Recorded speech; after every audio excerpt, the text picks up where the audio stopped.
Hello and welcome to my channel.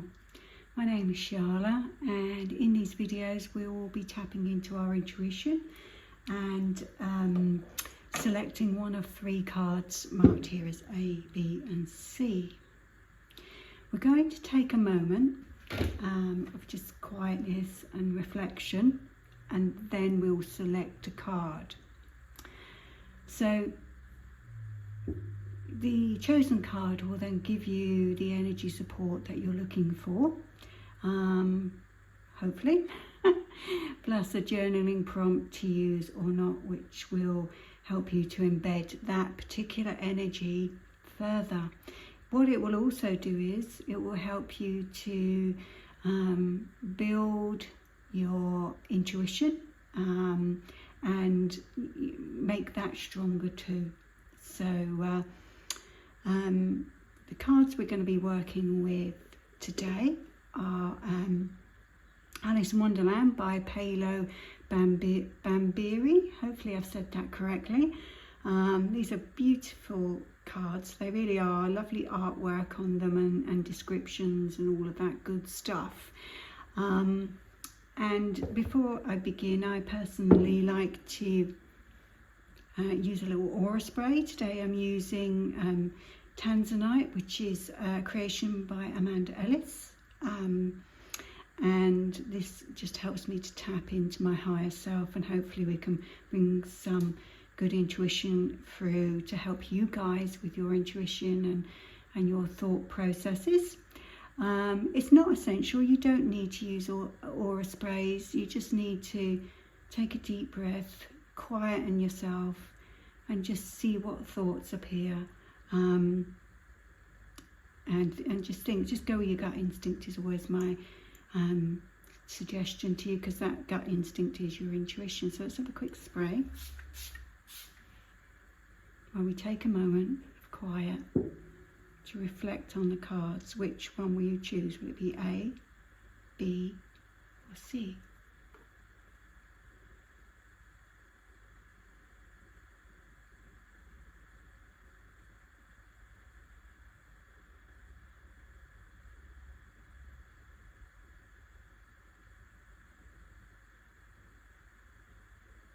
Okay, I think that's probably long enough. Let's kick off. Let's see what card A has to offer us. Let me just grab my glasses actually so I can see it properly. Okay, so card A is, hopefully you can see that, is card number 32, which is the Walrus and the Carpenter. Now here we have a picture image here of a walrus, naturally, and a carpenter talking to oysters. Now, in the book, this is where Alice, she happens upon Tweedledum and Tweedledee, and what they do is they recite a poem to her about a walrus and a carpenter, and this is a poem about these 2 guys, this walrus and this carpenter, who charm a group of oysters into following them, even though there's one of the oysters, an older oyster, a little bit more wiser, is saying, you know, we should take some time and be more discerning before just blindly following these guys, because that's what they want them to do. They want them to follow them.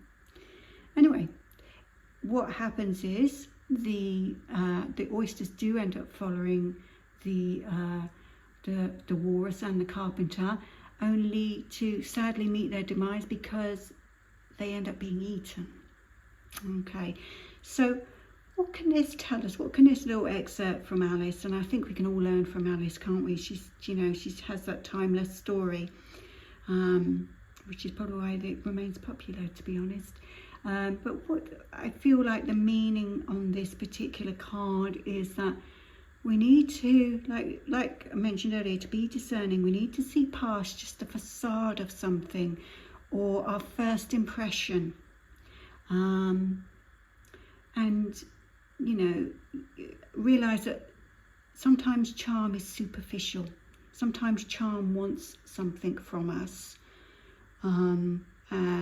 Not always, but sometimes. So this is where we need to be more discerning. so that we can limit the ability of being deceived, just as these oysters were. They didn't listen to the wise one in their tribe, and who probably learnt by his own mistakes or her own mistakes, that not everything is as it seems, to reflect further, to realise that trust is something that's built over time, through a person's actions and demonstration of authenticity, that kind of thing. And that likewise goes for us. If we want to earn trust from another person, then surely we should demonstrate that. It's not just a matter of saying it, it's a matter of demonstrating. You can tell more about a person more from their actions than from what they simply say. And there may be an end game involved there. Anyway, so let's think about some questions that we could have for a journaling exercise. So, for example, you could ask yourself, do I trust too easily? Where or with whom do I feel temptation that might stop me being so discerning about what it is that I want, where I need to be? And is this person or is this situation good for me? Is there an end game here? Is there an ulterior motive? Am I seeing authenticity backed up by action here? So those are some good questions you could ask for pile A. If you chose that card 1, that is the Walrus and the Carpenter. So let's move on then. This is card B. And what have we got here? Okay, so we have got here the White Queen. Very beautiful card. I'm feeling very serene looking at this card. I have a sense of goodness coming from this card. It's very ethereal, it's just very calm. I like this card. I get a good vibe. So in the story, the White Queen comes to Alice as a chess piece, and she explains to Alice, how life is through the looking glass. That time is linear, and doesn't really. Let me just remember that it doesn't seem to really work through the looking glass. That our memories are us. They could be our past self imagining us as we are now. And likewise, when we use our imagination and we see ourselves in the future, that could indeed be our future self reflecting back and having a memory. The White Queen makes Alice think, if I can imagine it, there's a future that you want. If you can imagine it, then it's possible. All things are possible. We just need to have faith in ourselves. That's what we need. We need faith in ourselves to know that whatever it is we can imagine, we can bring forward. So this is what I feel the meaning of this card is. I feel like it's all about having faith in yourself, in your abilities, in order to build that future that you really, really want. You must imagine it. Start imagining it into life that way, and start acting as if it's already here, because it is in some respects. For your future self, it's already here. So imagine that life that you want is real, and start behaving. How would you behave? How would you think your behaviours would change from what you are now to what you could be if you had the life that you dreamed about? So do take a moment, if you've chosen this card, to think, what is it that in an ideal world, what do I want? Even write it down, and write it down with as much detail as possible. What is my perfect day? how would my perfect, and write it in the present tense as if you're writing your diary or something, you know. Get as much detail in there as possible, and I feel that actually could be one of your journaling points, you know. Other ones, if you wanted something shorter to think about or something to start with, you could you know, ask yourself, do I have faith in myself? And, you know, try to be really honest with yourself. I mean, if we want honesty from others and we want to give honesty, we want to create an authentic self, we need to start with being honest with ourselves. Another thing you could ask is, if you knew everything would work out, if you knew it, if somebody said to you, look, don't worry, it's all going to work out how you want it to, how would you change now? How would you behave now? How would you, most importantly of all, how would you feel? Because that's where we change our behaviours, in our feelings. So lots of good journaling points there to take away and use, you know, if you want to. Okay, so let's move on to the card C now. See what we have here. The white rabbit, but this time is depicted as the splendidly dressed rabbit, card number 6. Very beautiful card. And the rabbit here is looking very serious, actually, even though it's carrying some very fine gloves and this beautiful fan with all these lovely roses, the petals falling away from the rose, and little piercings on his ear there. I think that's kind of nice. Maybe he's a little bit of a steampunk type rabbit here, which is lovely. Anyway, let's have a quick think about the rabbit. I mean, obviously, Alice meets the rabbit fairly early on, but then he runs away from her. She loses him, and in her pursuit, she ends up, you know, going through, oh, drink me and eat me, getting smaller and larger, and all of that stuff. And then eventually she gets very overwhelmed, and she just sits in the corner and she cries, you know.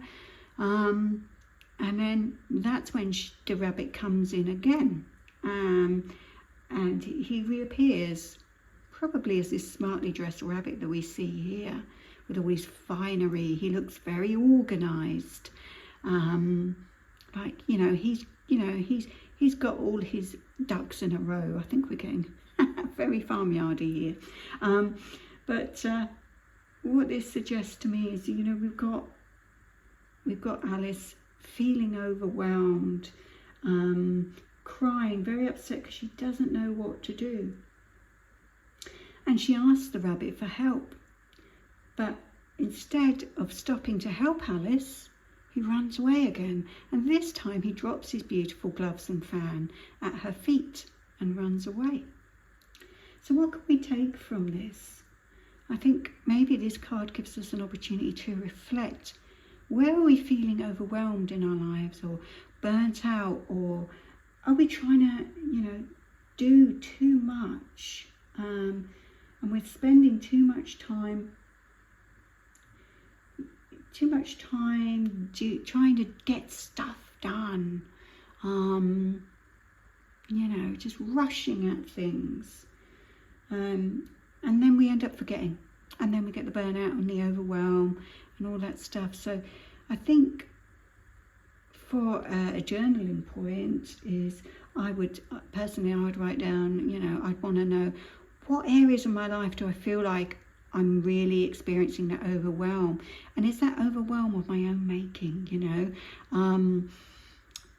Is it a case that I'm rushing to accomplish, and this doesn't necessarily mean to be, you know, in just tasks that you just need to do, you know, just tasks that you need to do. This could be something that you want, and you want it so desperately that you're rushing at it. You just want to accomplish that thing, and maybe we need to slow down, because we're going to drop something if we don't. So how could you do that? Where are the areas in your life that you're rushing at? Why are you not enjoying the journey and the details of that? Is it something you really want to do, or is that the reason you're rushing at it? So again, I think there's lots of good, you know, there's lots of good journaling points there we could take away and work with. So hopefully those cards help you. Did you pick one that resonated? You know, even if you didn't, maybe it was one of the others, you know. So, you know, maybe it was more like card A or card B or card C, whichever one, you know, you can't pick, you can't make a wrong choice here. But let me know in the comments how you got on. And do feel free to ask me any questions as well in the comments. And don't worry if you feel like you picked the wrong card, or maybe none of them resonated for you. It's like I said earlier, it's like it's a matter of building your intuition, and it's like a muscle. It needs regular working out to build. So do try to do that whenever you can, and do also go with your first instinct. Don't put too much thought into it, because your intuition speaks to you when you take that quiet moment, and it's that thought that pops into your head. And just another thing on thoughts, really, whilst I think about it, another thing on thoughts is you don't have to entertain every single thought we have. You know, asking us not to think is like asking us not to breathe. It's not what we do. So you have millions of thoughts all day long, but what ones stick with you? Now that's the ones you need to pay attention to. Okay, anyway, I think we're going to wrap up there. Thank you very much for watching my video. I do hope that you enjoyed it. I do hope that you got something from it. Even if it was to look at these beautiful cards. If you enjoyed it, please do feel free to give me a like if you want to. Please do subscribe again if you want to. You know, if you want more content, you want to receive more content, do hit that subscribe button, do hit the notification bell, because even though it's free to you, it means the world to me, and it really helps me to build the channel and, you know, reach more people with you know, hopefully helping them and giving them some good insights. Anyway, thank you very much again. Blessed be, and love to you all.